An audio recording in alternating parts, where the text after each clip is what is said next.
So, ikakata po natin ng cards.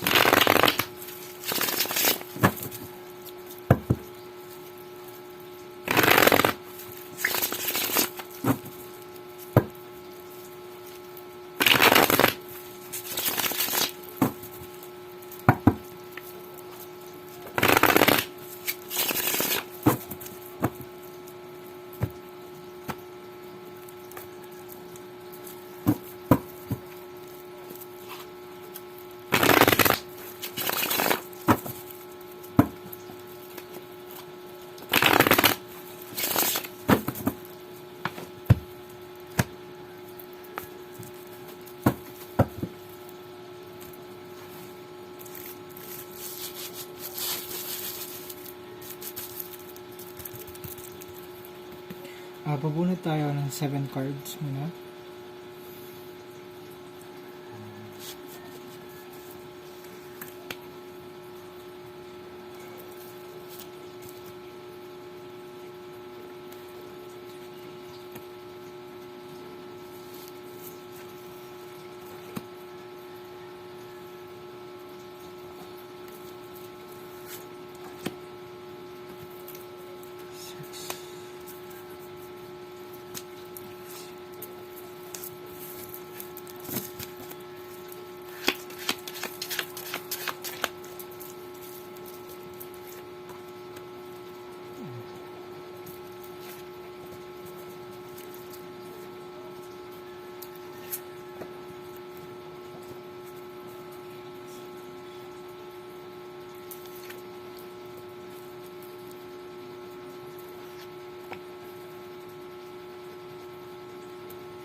So, ang card natin ay Three of Cups, Page of Swords, the Chariot,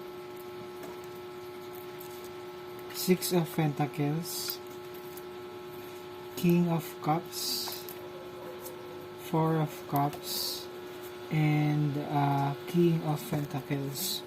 So, dito sa first set natin ng cards, I feel dito sa card na magkakaroon ng alyansa sa mga bansa. So, alyansa sa, alam mo yung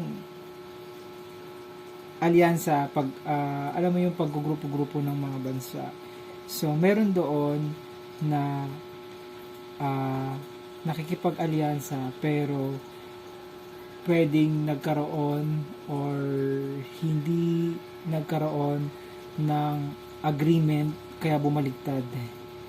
And masasabi ko na may involvement ng financial pagdating sa mga bansa, and meron din involved ng yung pera, symbolism.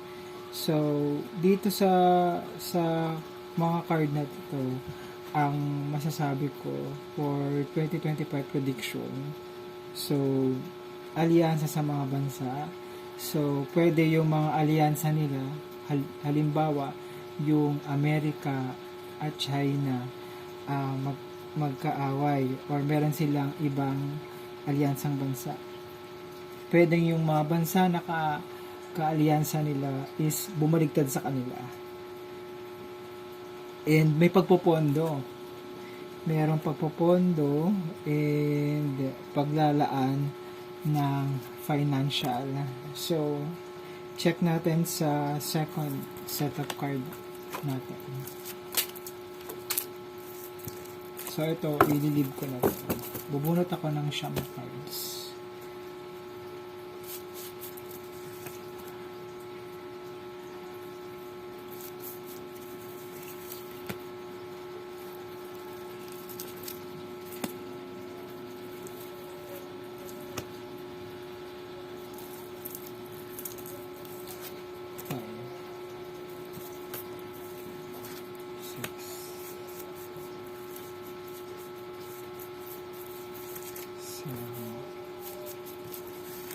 Eight, 9,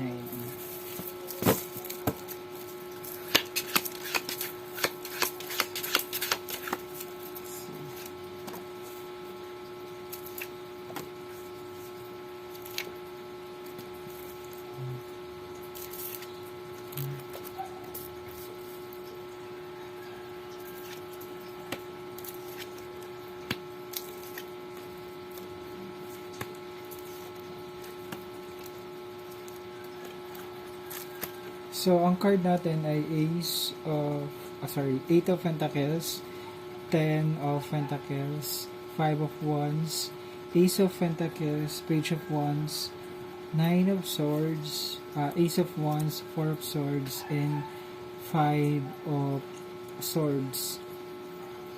So, ang general prediction din natin sa bansa, pwedeng sa Pilipinas to, or general ruling sa ibang bansa din. So, particularly, ang energy netong second set natin na card is for the Philippines. So, ang masasabi ko, magiging magulo as represented ng Five of Wands plus may pera. Pwedeng magkaroon sana ng parang justice, pwedeng sa admin ng Duterte or sa admin ng Marcos, pwedeng magkaroon ng kabayaran. And masasabi kong yung nakikita natin sa bansa ngayon na okay sila or magiging possible okay, pero may lamat na gulo. Gulo pa din to, mas magulo yung political natin between Marcos and Duterte. Plus, meron pang ibang mga alam mo yung malalaman pa tayo or matutuklasan sa politika. And isa din na halos lahat meron silang mga interest. So, sorry, magulo ang politics. Lahat may personal interest sila. And masasabi ko mas magulo pa yung administration. So, lumalabas yung card ng Nine of Swords and Four of Swords. So, hindi ko alam kung mangyayari yung sinasabi ni Duterte na merong ipapapatay, pero I feel sa energy ng card na meron pwedeng may ipapatay, basta ganon na may mawawala sa hanay ng mga politician. So, I don't know kung president or vice president or either mga ibang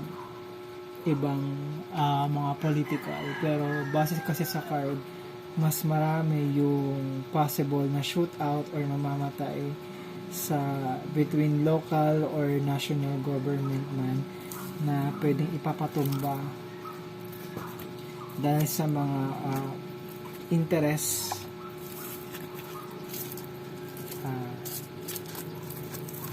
Second set tayo or third set tayo.